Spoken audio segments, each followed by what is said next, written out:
is the Wifed Up Now What podcast. I'm Coriel. And I am TK. And y'all, this is about to be more like a pod class, okay? Because we are here to give you marriage management advice for millennial wives. Period. From millennial wives. Uh-huh. And we happen to have a happy husband in the building. Yay! We got Pastor Philip in the building. Pastor Philip, welcome. What's up, ladies? Thank y'all for having me. Yes, We're excited super to have excited. a happy husband, Yeah. a man of God, one of the realest men of God that I've personally had an opportunity to converse with, which is what I am most excited about. That's fine. Because for people like me who, you know, I don't really claim to be like a church girl. I'm real honest about the fact that I don't know any Bible verses. We talked about that, right? We talked about it. Yeah. But I love God, and I do have a relationship. And I think that there are a lot of people out there who love God, have a relationship, but they don't necessarily fit into the boxes, but they have beliefs. And so if that's you, y'all are in for a treat because we're going to have a really, I don't want to say deep. It's not going to be heavy. It's going to be a good conversation. It might be. A little deep and heavy? Mm-hmm. Okay. It's going to be deep and heavy, Pastor Philip? Let's keep it real. It's going to be real. It okay. can be all of it. Let's keep So it we all the way start the 100. show with some reactions, okay? Yep. So I'm gonna play some clips because y'all know these podcasts, right? Here we are on a podcasting, podcast. I Here we know. are on a podcast talking about these podcasts. But there are a lot of just controversial conversations having on podcasts. And although the conversations are out there and they might be being had in a controversial way, a lot of the content are actually things that we should be talking about. Yes. So let's get into this first clip, and I cannot wait to hear what this man of God thinks. Our bodies is still, I told a girl the other day, our bodies don't even tell us to love y'all, it tells us to fuck y'all. Like it does, I said this, it's easy to fuck 3 girls back to back. It's hard to fuck your girl 3 times in a row, right behind each other. Like think about that, like if you really, think about that, right? 3 girls walking in back to back, you up and ready. Each time, it don't matter. Your girl back, like trying to hit her 3 times in a row, your dick gonna tell you, nah, man, we don't want this. It's most cases. Like our bodies tell us to go and Crazy. So do you believe that a man's body is designed to have sex with a woman but not be committed to one? How do you feel about that? Yeah, so I think, I'm going to just speak from this perspective. In our fallen nature, okay, our sinful nature, I would say this brother, there's some credence in what this brother said. I think if any man would keep it real, a lot of men will agree with what he's saying. That it's much easier for them to get up for multiple women than it is to constantly get up for one female. But I think because of that is why God has given us instruction in his word on how to properly love one woman. We need those instructions because we naturally battle with this kind of lust and this kind of desire. I think if any man says like, yo, what this brother saying is nonsense, they will be lying to themselves, right? So I'm not going to sit up here and trying to like sanitize this whole thing because I'm a preacher. The truth is, this is what men feel. They don't talk about it, right? So I think because of that, we have to have an authority outside of ourselves, like God, like wise counsel, to teach us. Although you may have these feelings, although you may agree with these sentiments, there's still a way to love one woman, have sex with one woman, be faithful to one woman. But most men feel that way, and that brother right there, I think he has some valid points. Woo, have some valid points. Okay. All right, let's see how you feel.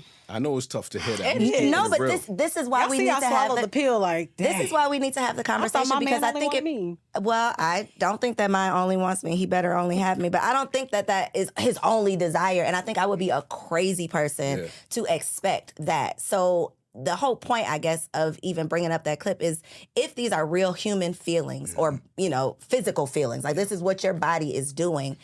If you are not subscribed to a higher source, if you do not believe in something bigger than you, how do you abstain from those desires?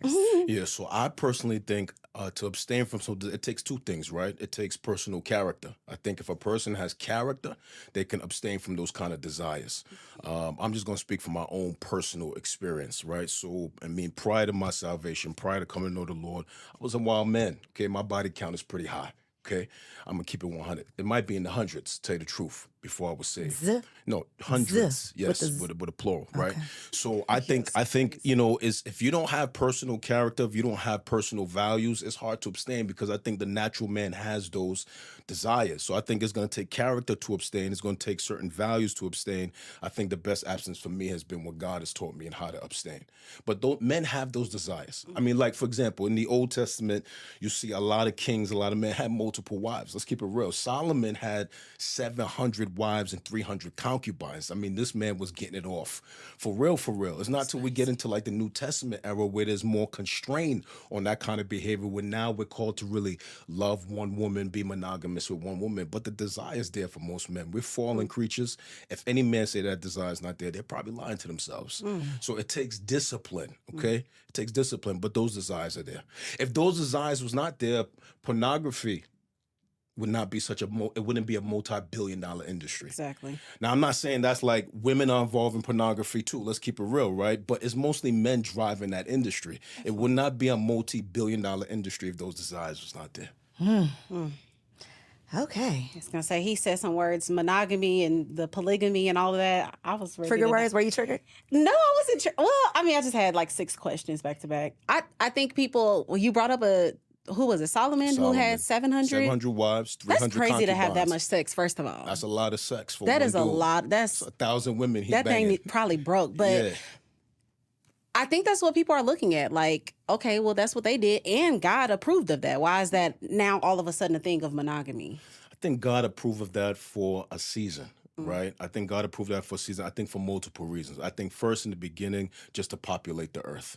I think for a while, God understood that. Think about in the days of Solomon, men was not indwelt with the Holy Spirit. So you're talking about men who are not indwelt with the Holy Spirit. They don't have that inner guidance. So I think God allows certain things for a season. But I think once Christ came, the Holy Spirit was poured out. We have God living on the inside of us. The standard was raised now. Be faithful to this one woman. I mean, the first marriage was one woman. God allowed polygamy for a season. He outlawed that after Christ came. And now we have to honor what he's given us. Period. Yep. Okay, speaking of honor, Yep. perfect segue. Perfect segue into this next clip. Okay. I don't respect men. Did you have a father that you respected? I didn't disrespect my father. He wasn't around. Okay, so that's the thing. So stop it there, right? You didn't even have the prime example of what you needed to carry your love for men in your later ages. Your father wasn't there to instill certain traits in you so you will accept a man's love. God's love comes through the father. So since you don't really know how to experience and digest a father's love, that means that you don't really know how to experience and take God's love, because that's where the love trickles down from, right? So, do you feel that the disconnect between men and women Yeah. could be based on the lack of fathers in the Absolutely, home? to some degree. I think fathers play an intricate role in the formation of their children. I think to say they don't is to be in denial. I think for this reason, this is why the enemy works overtime to remove fathers from homes, to remove them out of their lives of the sons and daughters. I think that there is something that a father provides for their children that is absolutely necessary for their mental health, their emotional health, their well-being. And I think in the absence of fathers, there is a certain level of handicap to some degree that a lot of us are raised with. And I think, but this does not say that a person who was not raised with their father cannot be a healthy, functioning human being. But I think to deny the impact of a father's role in a child would be to deny what God has created. I think a father's role is important. And I do think there are a lot of us in our adult life, both males and females, who struggle with certain insecurities, certain inabilities to accept love, certain inabilities to feel affirmed because a father did not say, I love you, I'm proud of you. Your father did not affirm you. So I think there is some damage that is passed along to some of us when we have not been properly fathered. That's why I think the conversation around, it's like if you mention that ideally we raise children in 2-parent homes, there's always the group in the comments that's like, well, I was raised by a single. There's always that conversation when I think anybody with the brain can say what is ideal Yes. is the best of both worlds, right? Facts. Because I know I be about to send my sons out with some dirty socks. Well, they don't be dirty, but they be having a little box. And my husband is like, no, Yeah. you're not doing that. And I just be like, this is why you need 2 parents. Yeah. There has to be a balance. I don't know everything. Everything that I decide to do, everything that I feel is the best is not going to be the best. Yeah. So to have a sounding board to say, no, I think it would be better to do this. There are so many instances just throughout the day that it's like, no, you definitely need the balance of 2 people versus the one. Now, can it be done? Absolutely. But if we're talking about being proactive and preparing, then that's obviously I agree. ideal. 100%. I feel like even in these conversations, like podcasters, YouTubers, all of that, like we are ignoring the neglect and the hole in men from the absent fathers. Like we love talking about a woman with daddy issues, but we ain't talking about the men with the daddy issues, because that is the thing. You said a word, affirm, which is what most men desire from their women, for them to affirm them. It's like, sometimes it be given, you want me to be your mom and your dad because they wasn't there, or you want me to be your dad. And so it's like, if we can fill these gaps in, which is why we're here for Black love, or not Black, I'm sorry, all love, but No, we're here for Black love. You was right. The spirit moved you correctly. Listen, let me say this seriously. too. I think that affirmation piece is important, right? I mean, like, think about this, right? When Jesus, before he started his public ministry, I mean, he's a grown man. He's 30 years old, right? Before he does anything, before he does any miracles, before he preaches his first public sermon, he's baptized, and then the Father speaks from heaven, "This is my beloved Son, in whom I'm well pleased." So God thought it important to affirm his Son before he did anything. If it was important for the Father to affirm the Son, then we got to take seriously the fact that affirmation is important. Okay, I know what it is to be seeking affirmation from men, because some of that was lacking growing up. I had a great father. I had a great father, but we didn't communicate as much. We didn't talk as much. So they're hearing things like, "I love you," or "I'm proud of you." I didn't grow up hearing those things. So now you go seeking that in other men. You go seeking that in mentors and coaches and whatever the case may be. So I think the affirmation of a father, the deposit of a father, like you were saying, Corey, two parents, I think there's something two parents bring to a table that helps the health of a child that sometimes is lacking in a single parent home. Not to say a single parent can't raise a good child, but I think there is a deposit that is necessary from both parents to help us be as healthy as possible. love that. So we're moving into the main topic. Let's do it. This is a topic that I think everybody is upset about in these streets. They do not like the word submission. Curse word. It is literally a curse word to these girls in the street. So I want to ask you, why do you think submission is a curse word to this current culture? And just the thought of surrounding a traditional woman, a woman that's at home, submissive, all the things. Yeah. I think culture has done submission a bad number, right? I think when women in culture hear submission, they think slave, they think you have no rights, they think you have no voice, you have no value, they think doormat, right? Yeah. But biblically speaking, when I hear submission, I think safety. I hear protection. I hear guidance, right? And I will go so far as to say you really don't need submission when you have agreement, right? Submission is only necessary when you don't have agreement. So like we know what the scripture says, wives submit to your husbands. Yeah. But then it tells husbands, love your wife as Christ loves the church. So if a husband is loving his wife the way he's supposed to, right, it will be easier for her to submit to him as the head of the home. But think about this, right? There's one steering wheel in a car, one. Right? If both people grab that steering wheel, you're both trying to drive, you're going to get into a crash, right? But as long as the car is flowing, there's no need for two hands to be on that steering wheel. So like, watch, my wife never has to submit to me unless we disagree.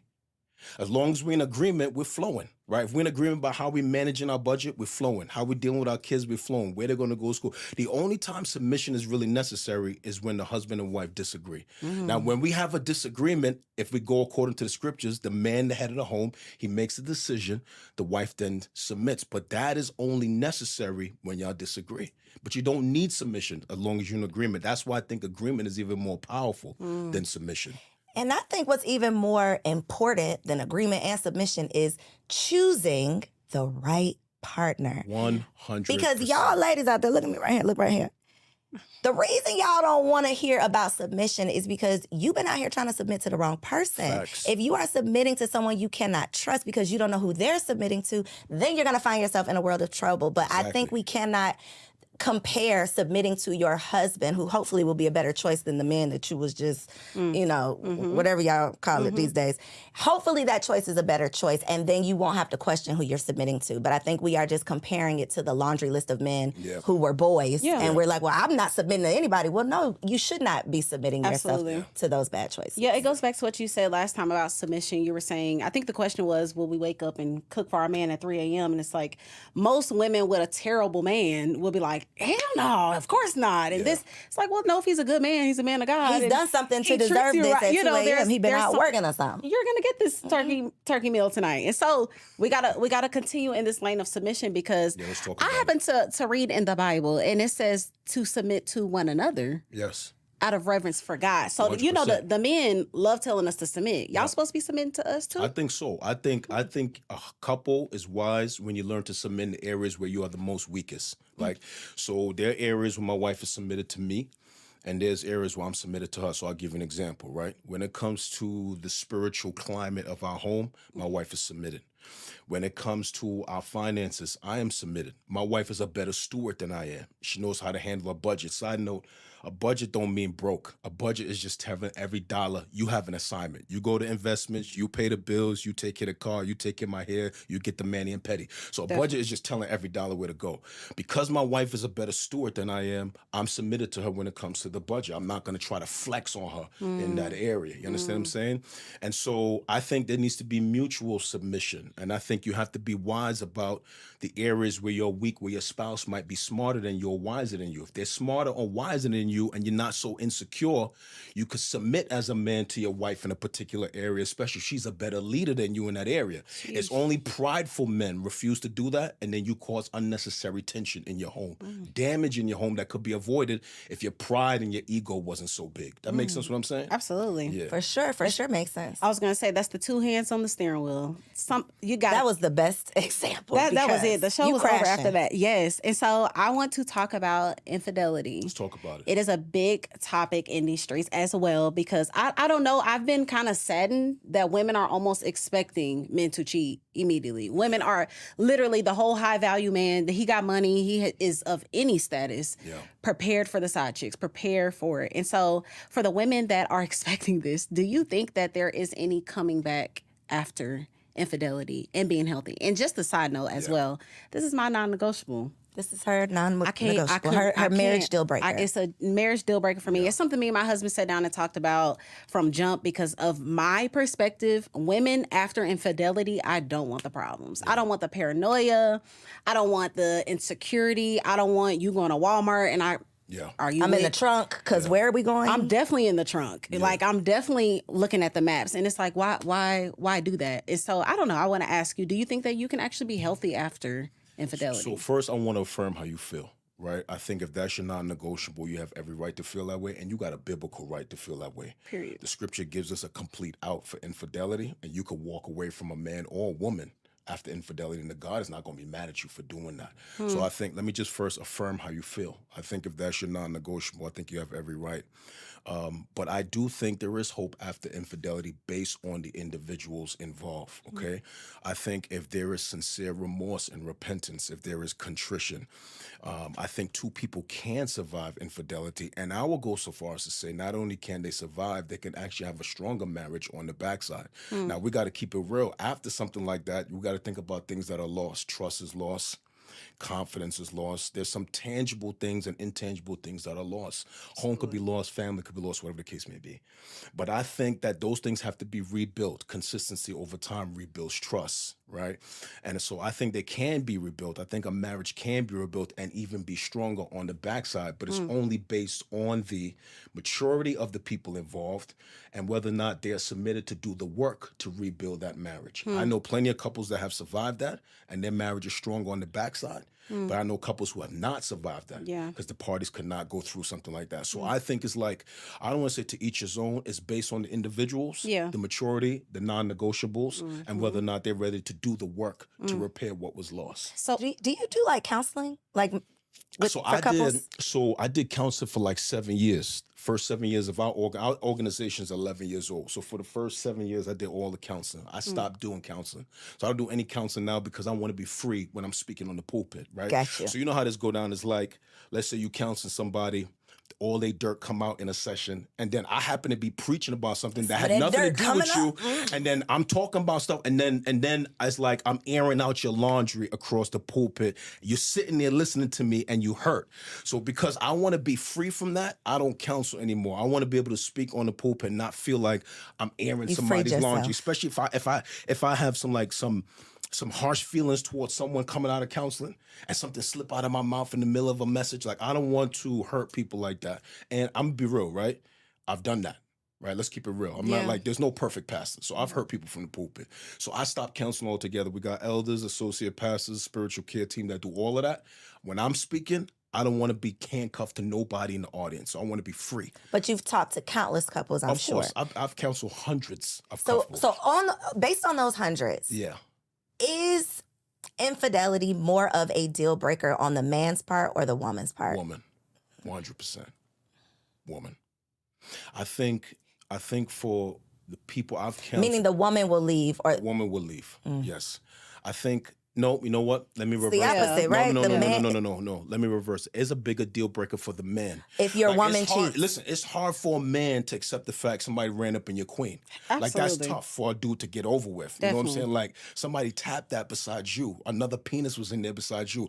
It's hard for brothers to get over that. I think women are a little bit more gracious. They might even, look, some women put up 1, twice, 3 times, right? Yeah. So, for example, right, I know a sister, we're not going to call her name on the podcast. She's popular in Atlanta, right? She's popular in the city. A little infidelity in her marriage, right? 4. Okay, this dude had 4 women, I think. 4 or 5 women. I don't know what it was, from what I've been told. She said, right, look, if he would have just tapped one chick, listen, he got drunk one night, went to the club, tapped one chick, I could probably get over that. 2nd time, 3rd time, 4th time. Crazy. Not only you tapping chicks, but now you got an emotional bond with some of these chicks. You got girlfriends. You know what I'm saying? You got Definitely. girlfriends. That's You got different. whole bulls on the other side. She Yeah. can't get over that. So I think men are less gracious. I think women are more gracious. I think it's hard for men to bounce back from that. So this conversation literally comes up on every single episode because me and TK feel different. Yeah. And I have to give a disclaimer and look my husband in my eyes every time I say this because it's not a deal breaker for me, but I have not signed a permission slip either. I just don't think that I would be logical if I believe that until I turn 100 years old, that this man is just going to be me for the rest of the. I don't know that. And I'm okay with saying I just don't know that. But my question or concern is that it always seems like it's not negotiable on the other side. You know, if a woman steps out, if a woman slips up, I don't know how that would be possible. It's not negotiable. But I do think it comes down to whether or not it's habitual. Yeah. Because if you have a drunk Vegas night, that is something totally different than you have a girlfriend that you are dating. And you know, like that's just... It's a different conversation. Can I say something about this? Let me say something about this, right? I think it's important for us when people fall or when they make those kind of mistakes, you got to look at where the person was in that moment, and you got to look at the person's character, right? So let's talk about a man we all know had a fall. Let's talk about King David, right? This dude. You know, I don't know King David that well, but go ahead. So King David is a young dude. He becomes a warrior, becomes a psalmist. He writes songs, becomes a king. He's the man, right? Got wives, doing his thing. One day he's up on the roof of his crib. He see this dope chick down. She's taking a bath. She's butt naked. Body's dope. She's married. He sends his people like, yo, bring her to the crib. Bangs her, gets her pregnant, kills her husband, right? Then tries to cover up the whole thing. God sends a prophet to this man, tell him a story, implicates him in the story. He comes out, he confesses, he repents. He writes a psalm about his repentance, Psalm 51, right? Now, here's the thing. In the New Testament, Jesus calls himself a son of David. The Bible says that David is a man after God's own heart. So although David commits adultery and kills a dude, God calls him a man after my own heart. This is very important because when people make mistakes, we can't just look at the mistake solely. I believe you got to look at the character of the person and the heart of the person. Where were they when that happened? Were they dealing with depression? Was they pushed to the brink? Was the marriage tough? So I think when a person messes up, I think we are wise to not only look at the incident, but the character and the heart of the person. Was their motive to be malicious, or was they just in a place of vulnerability and weakness? You understand what I'm saying? And so David bounced back from that. God calls him a man after my own heart. Now, somebody may not be able to bounce back from that, but what I'm saying is I've counseled enough drama to know that when people make mistakes, you have to look at the character and the motive of the person. I just don't believe you throw people away because they make a mistake. Do you think that you could look at the character of your wife if she made a mistake? I would have to. because I think that my wife has been patient with me and has forgiven me for so much. I put my wife through a lot. First 5 years of our marriage was terrible. We threatened each other with divorce. I was not a good dude. I was very selfish. So I think if my wife made that mistake, obviously I would be devastated. You know, I'm not even sure if I'm sitting here what it would take for me to get over something like that. But I feel like for all that she has forgiven me, I would have to give her another chance. I would be unfair to not give her another chance. That's a level of grace that I don't have. Because there's so many steps before you actually, and this might be an immature response. I haven't lived a lot of life. I'm not even 30 yet. But I gotta say that every week. Because I feel like maybe that's what's immature about. Like, because I feel like there's so many steps before the penis is inside of a vagina. Unless you're smashing prostitutes. Like, there has to be a built of some type of emotional something. I know you were saying Vegas Wild Night. So maybe that is different. But then it's like, who were you around? And why were you around some dudes that even let you move that way as a, in my case, man of God? I understand what you're saying, especially if like a dude develops an emotional attraction for a woman and then bangs. It's like, I think that's harder to get over. Definitely. But like a Vegas night, this lady. You know what I'm saying? Like a Vegas night, he had some Patron. The marriage was rough before he got there. We was arguing before you went. Before we got there. He feels hurt, or she emasculated him before we got there. And now he's vulnerable. He's drunk. He's feeling that Patron. Somebody sits down next to him at the bar having a conversation. She speaks to him in a way the wife don't talk to him. He feels weak. They go for a walk. They on the beach banging. He gets up with regret the next day. Now I'm creating a real hypothetical, right? That part, the lady is saying something that this wife hasn't said in years. Yes, that leads to more cheating. Definitely. 100%. That part.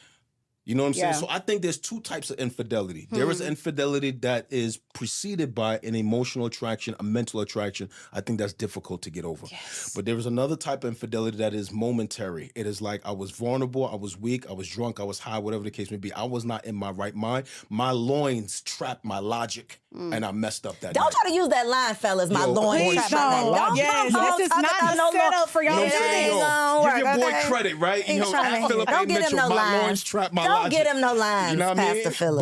Bars. TK got bars. I'm learning this from TK. TK got bars. Y'all do not write that down, learning from please. TK, It was my loins. No, sir. My Get loins out. trapped my logic. Get out of here. We're trying to have bars like TK. Yeah, that's funny. But that makes sense what I'm saying? No, It's it makes a lot of sense. And that's such a mature answer. But I still think it's a lot of Hold steps. on, but let me say something to you. You think you don't have that grace, but you never know what's in you in that circumstance. That is why my answer is what it is, because I don't want to be the fool sitting up here. I didn't say all this stuff, and then life happens. You never know what's in Life you. happens. So It just You'll will be make my amazed. You'll stomach be turn. amazed at how a circumstance pulls grace out of you. You didn't even know was there. For sure. I definitely agree with that. It's just, I'm crazy, y'all. I will go to jail. Okay. and I have bail. Oh, sure do. Get out quick. So I want to ask this question. I feel like men are complaining about their wives being boring in the bedroom. Ooh, switch it up real quick. Sorry, TK. I just had to throw it out there because they was throwing it back, they were swallowing, they were doing all the things before they got married, and now it's just side booty and missionary. So I want to ask, do you think that women, Corey, I be clutching my pearls every week, baby. Okay, go ahead. Go ahead. I want to ask you seriously, do you think that women are becoming boring in the bedroom once they get married? And do you think that's some of the reasons why men are cheating? I'll say yes. I think I've seen, this is anecdotal data, right? I think there's a lot of times couples get married, they be married for a number of years, they start taking each other for granted. You take for granted that you sleep next to this person, y'all come home every day, so you stop doing the things you used to do. You got the bonnet on every night, you got the big robes, you don't wear nothing tight anymore around the crib. I do still want to walk up and smack that thing at the kitchen sink, you know what I'm saying? So I think when you start taking your mate for granted, I think it's easy for sex to get boring, for the marriage to get boring, or whatever the case may be. Now, peep this, right?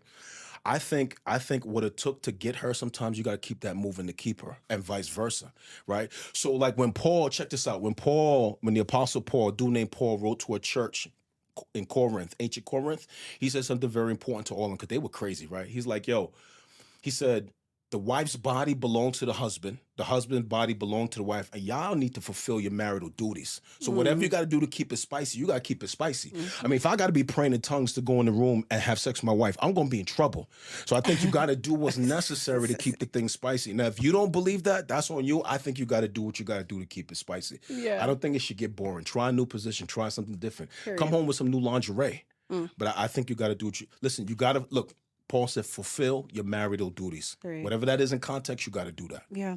Speaking of marital duties, do you think that it is healthy to have an expectation of gender roles in marriage?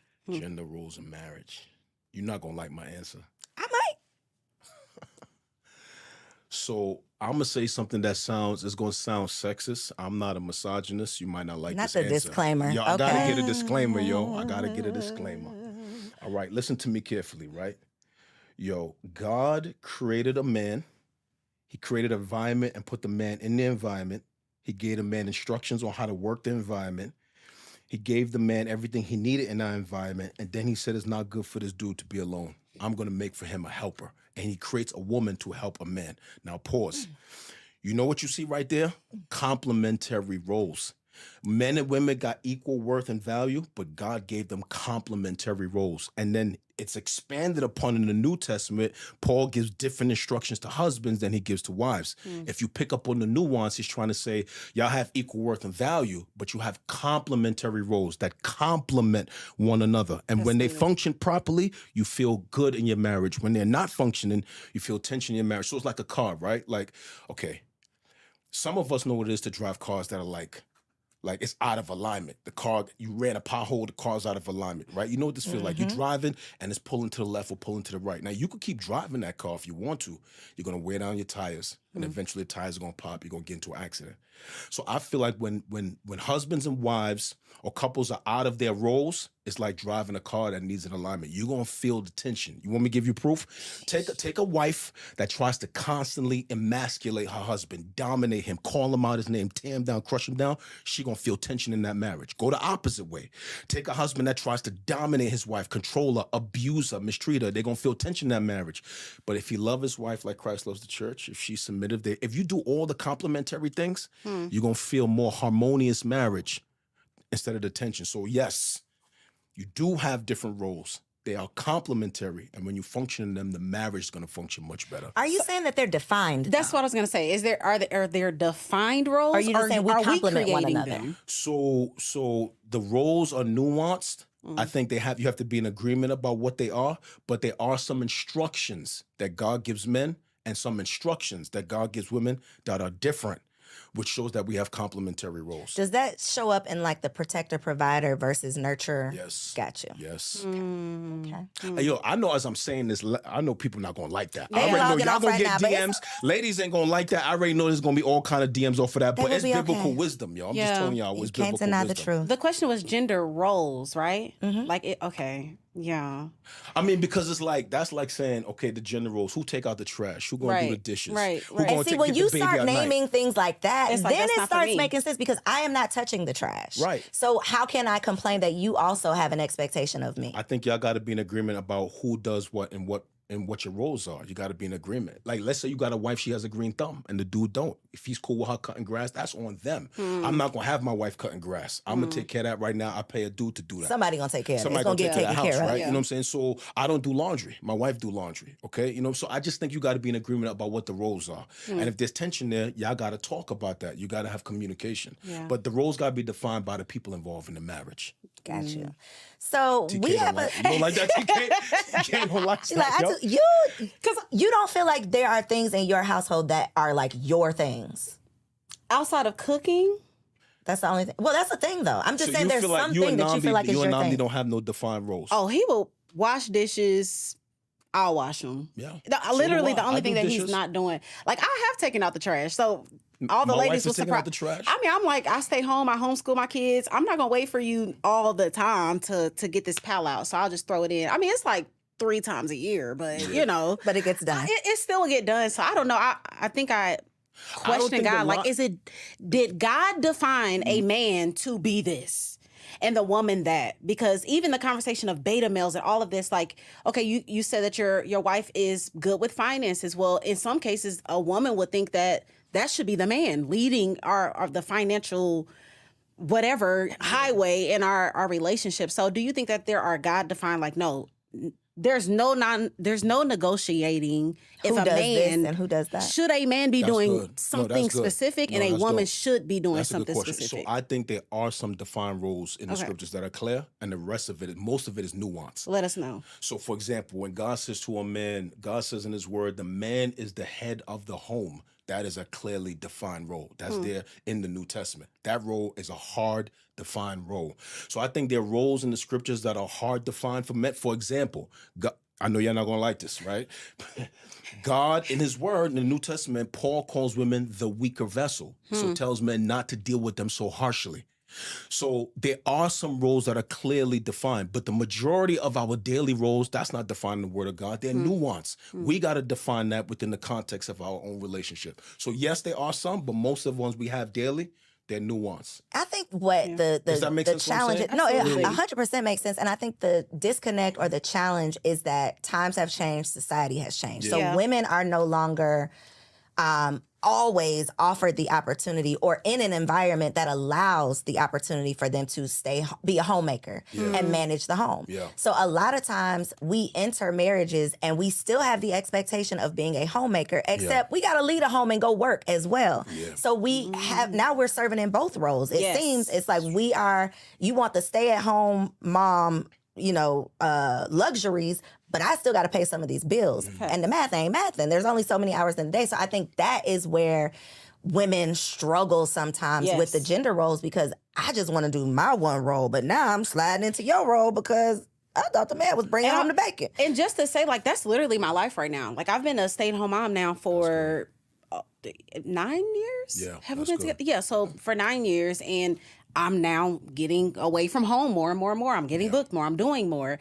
And so it's like, am I still expected to do what I've been doing when I had all these hours? Yeah. Or, because I do think that we kind of get into marriage saying that a woman is supposed to do this, but if I'm paying half. Yeah. So I think my wife was a stay-at-home mom for 10 years. Yeah. During that time, I worked 2 jobs, sometimes 3 jobs. The reason I let her do that is because she wanted to be home with our children. She wanted to be the primary person with them during the day. That was her personal conviction. Yeah. So I did what I had to do to allow her that. It was difficult, yo. I'm talking about during them years, beans and rice. Kids got holes in their shoes. We were poor, right? we were dirt. We couldn't even afford nothing. We didn't go out to eat, no movies, none of that. Those were tough years. Right? Those were tough years. I see the fruit now of my children, of my wife being home those 10 years. And that's not to knock women who has had to put their children in daycare. You got to do what you got to do.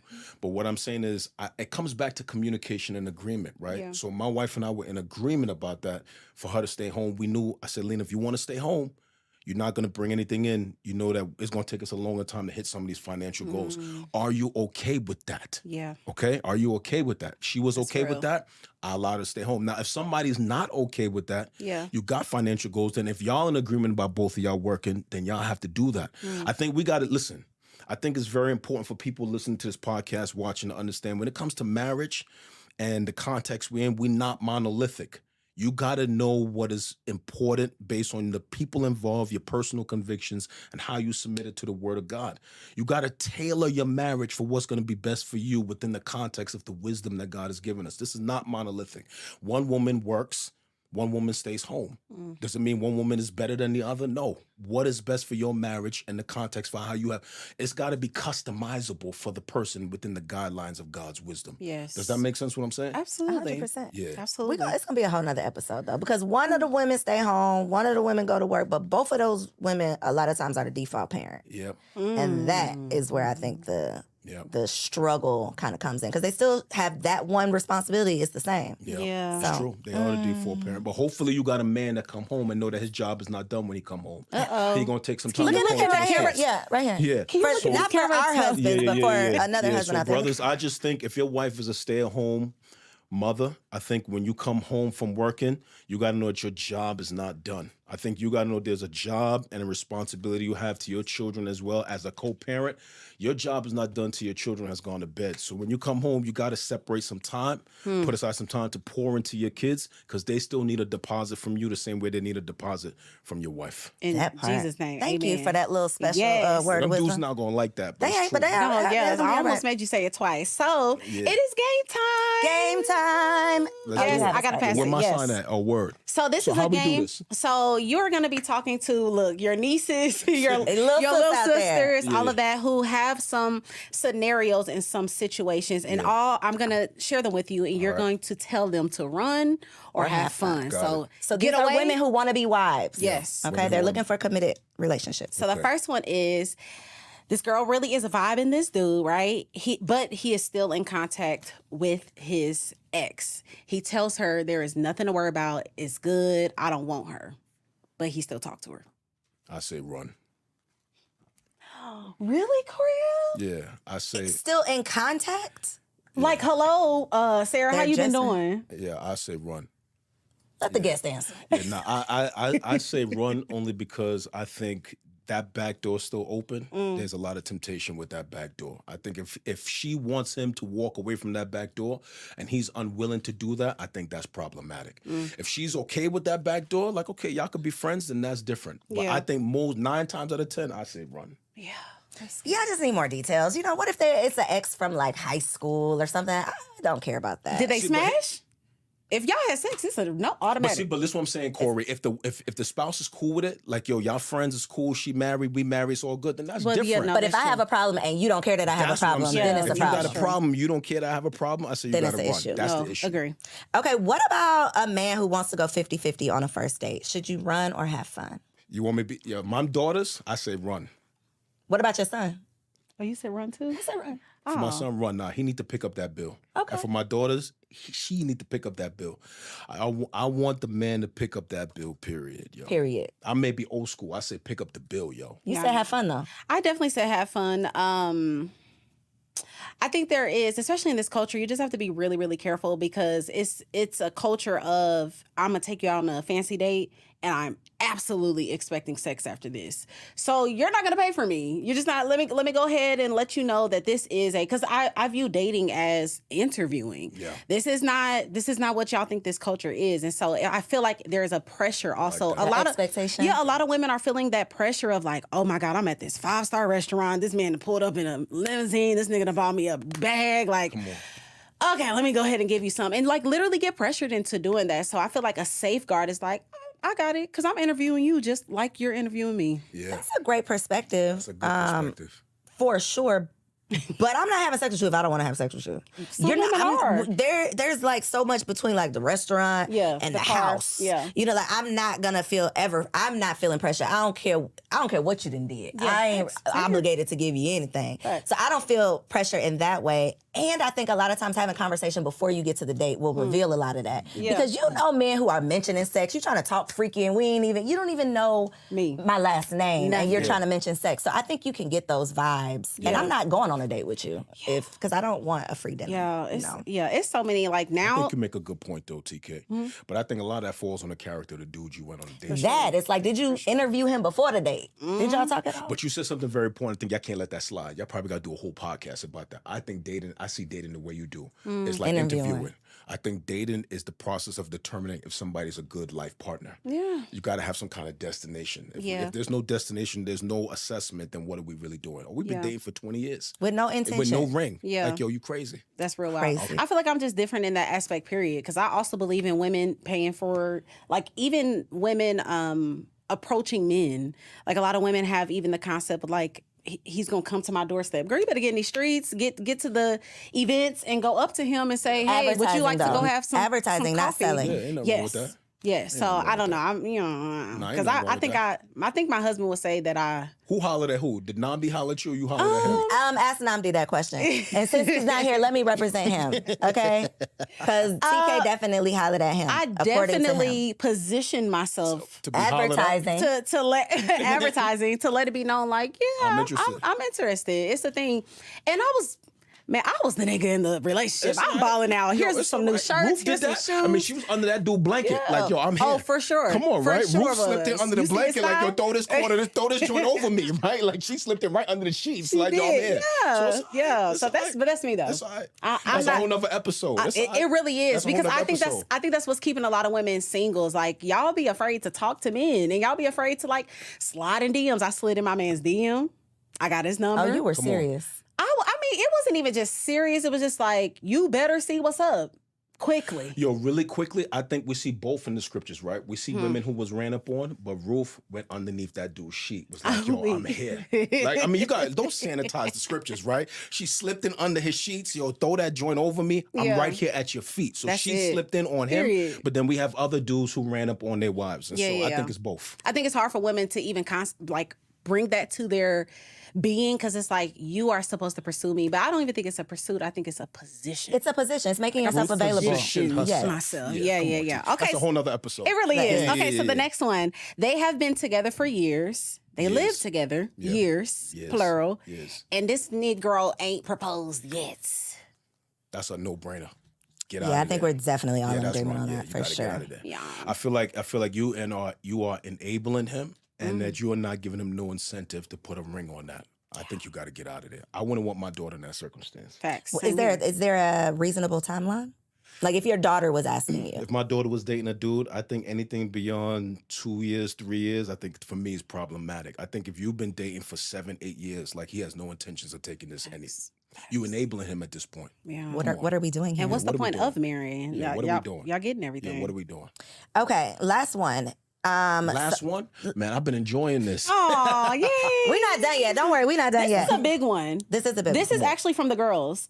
Oh, this is for the girls. Go ahead. Okay. Because I asked my followers what they want me to ask you. And so a lot of women in these streets are feeling like they're way more spiritually mature than their men. So they're getting a little scared about that. And they're wondering if they should continue in this relationship with a man that might be a little baby in his beliefs. And you know. I say have fun. Really? Yeah. The only reason I say that, I think from anecdotal data, I think women are just more mature than men. Spiritually, men are naturally carnal. Okay, if they say otherwise, they're lying. Okay, and I think you can be with a man that's spiritually mature and see him grow and encourage his growth. I think there is potential in men that way. So I would just say you can have some fun, but it's based on, do you see motion? Is he trending in the right direction? Yeah. If he's not trending in the right direction, I think you got a problem. Yeah. I'm going to say run. TK, no grace. TK ain't got no grace. Leave him right now. Leave immediately. No, again, this is all perspective and experiences. For the women that I have coached and every woman that I've really talked to, most of the time the men are, I'm talking about like, the women are teaching them about God, like leading them in the Bible, leading. And I think this is what gets back into the whole like gender roles and positions and where God designed us. Cause it's like, as you said, women are more mature. And it's like, so if we're so much more mature, we're typically better at more things.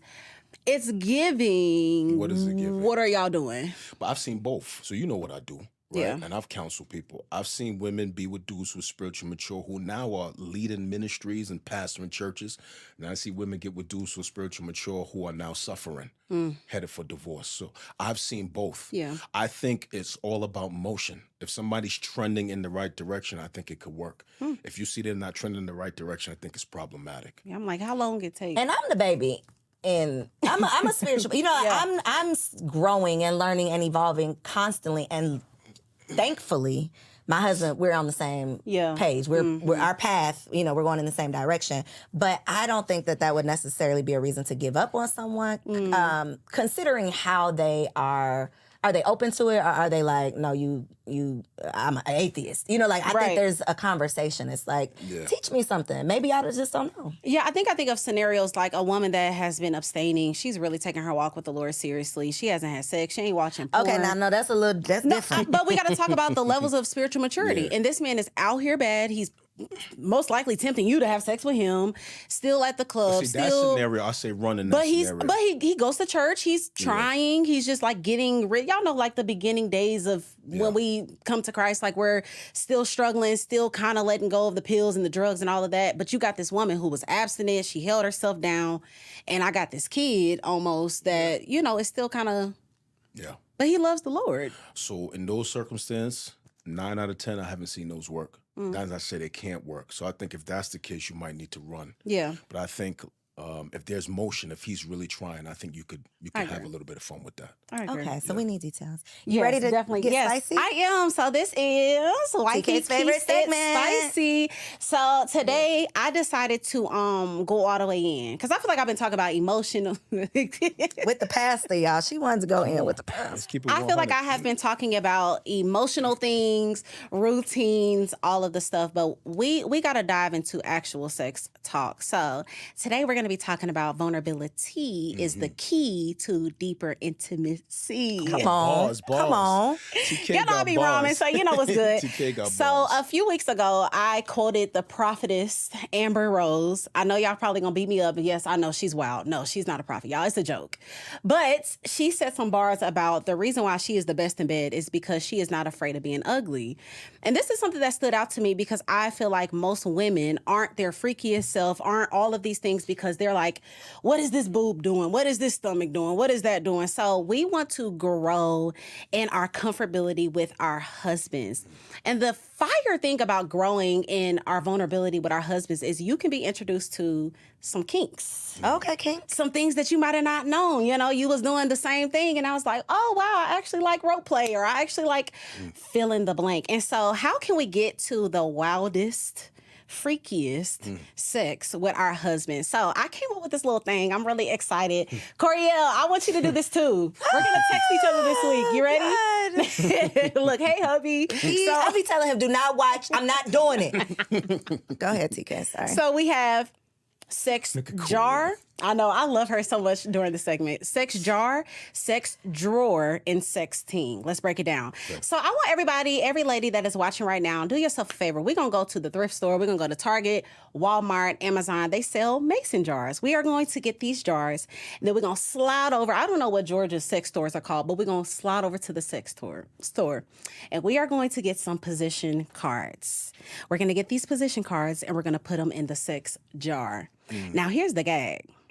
Your husband is going to pull out the position card every other week. And he's going to choose what y'all do that is new. And the reason why I think this is so important, again, some of us are just not educated on positions. We think that there's 3, and there's like 300. So we want to get moving and vulnerable because, again, you never know the heights of intimacy that you can reach by trying new things. So we're going to get the sex jar. Then we're going to get a sex drawer. Now, if you got kids, you might want to put a lock on it because this drawer is going to involve your lingerie. This is going to involve your toys, your edible lubricants, all of the things. We just want a drawer that is dedicated to sex.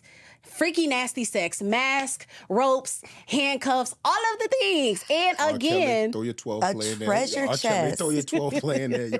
Wow. Come on, we gonna put all of it in there, and we are going to let, again, your husband pull out whatever he wants. And you're going to do that, whether that's the toy, the lubricant, the mask, the rope, the handcuffs, you name it. And lastly, this is for the ladies that get a little awkward when it comes to talking that talk. You need to know how to talk the talk, and that is sexting. Getting comfortable with telling your partner exactly in detail how you enjoyed them the night before.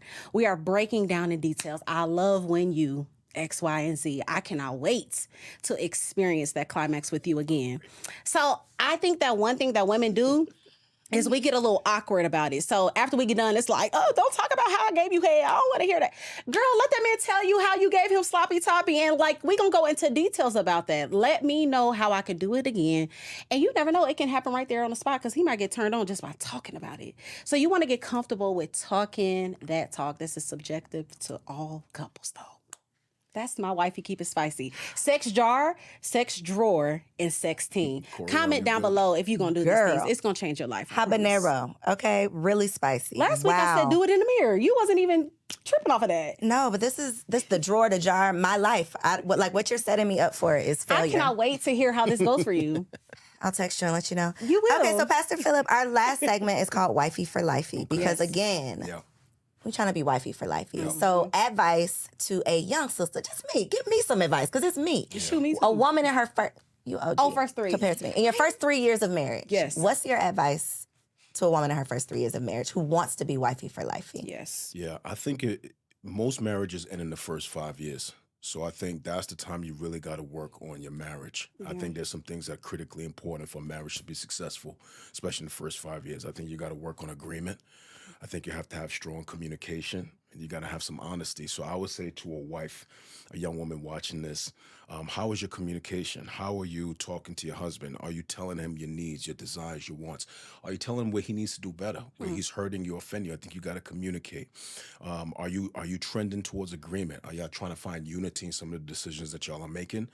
And are you doing your part to be the best wife you can be, regardless of the kind of husband that he is? If you're just reactionary, I'm going to be a good wife only if he's a good husband, I think you're headed for trouble.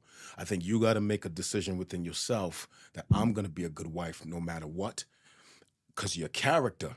And I think that's one of the best ways to make sure you're doing good in the first couple of years of your marriage. Don't let it be reactionary. You do what's right because your character says it's right, regardless of what that other person is doing.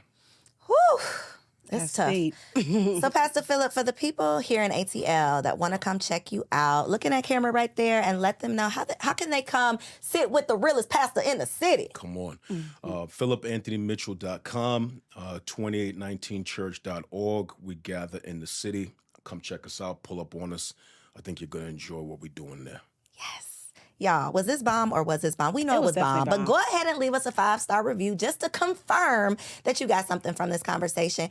Don't just keep it to yourself. Make sure you like, comment, subscribe, share this episode with a friend. And if you are listening on Apple or Spotify or wherever you listen to your favorite podcast, make sure you leave your girls a 5-star review. Yeah, do that for them. See you on the next episode. Bye, y'all.